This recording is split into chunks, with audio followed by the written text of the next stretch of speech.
by Aubrey Allegretti. News ReporterCaribbean. Countries still in the path of Hurricane Maria are bracing for a devastating natural disaster on a scale unseen for generations. As the Category 5 storm plowed through Dominica and bore down on more islands in the region, residents were urged to flee or face death. Puerto Rico's Public Safety Commissioner delivered the stark message, warning the island's 3.4 million residents, "You have to evacuate. Otherwise you are going to die." I don't know how to make this any clearer.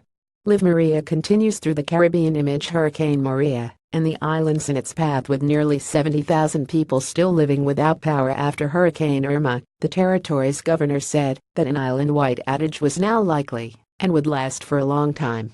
"This is going to impact all of Puerto Rico with a forcing violence that we haven't seen for several generations," said Ricardo Rossello. "We're going to lose a lot of infrastructure in Puerto Rico. We're going to have to rebuild." The 165 miles per hour winds will make land overnight between Tuesday and Wednesday. Image Puerto Ricans are buckling down for that hurricane. Image The island's governor says the storm will bring a violence unseen in generations. Sky's Mark Austin, who is in the capital San Juan, says residents and business owners are boarding up and hunkering down.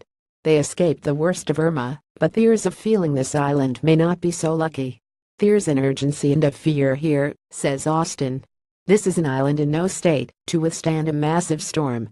It's a country verging on bankruptcy, and this is a blow it could do without." How are hurricanes named and categorized? In the rest of the Caribbean, hurricane warnings have been issued to a host of other islands, including St. Kitts, Nevis, and Montserrat.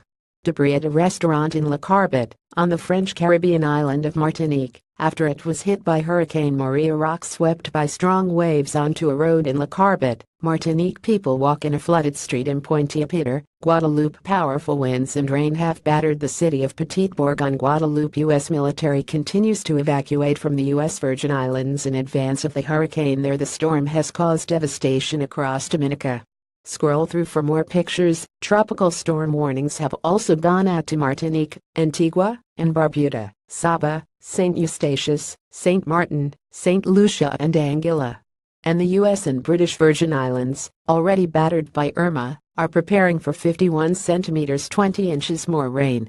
University of Miami hurricane researcher Brian McNulty said Maria was developing the dreaded pinhole eye, a sign that it is likely to get even more fierce, like when a spinning ice skater brings their arms in and twirls faster. Maria's eye has shrunk to a small 10 miles 16 kilometers in diameter. "You just don't see those in weaker hurricanes," Mr. McNulty said. "It's cranking up the angular momentum." The U.S. is also on alert for the after effects of Hurricane Jose, which caused little additional damage in the Caribbean after Irma, but has moved north across the Atlantic. Coastal flooding has already hit North Carolina, where parts of a main highway have been closed, and areas in Rhode Island, Massachusetts, New York and Connecticut could also be affected. Jose has brought huge waves to the U.S., dragging 5 people who were later saved from a pier into the sea, but is not expected to make landfall.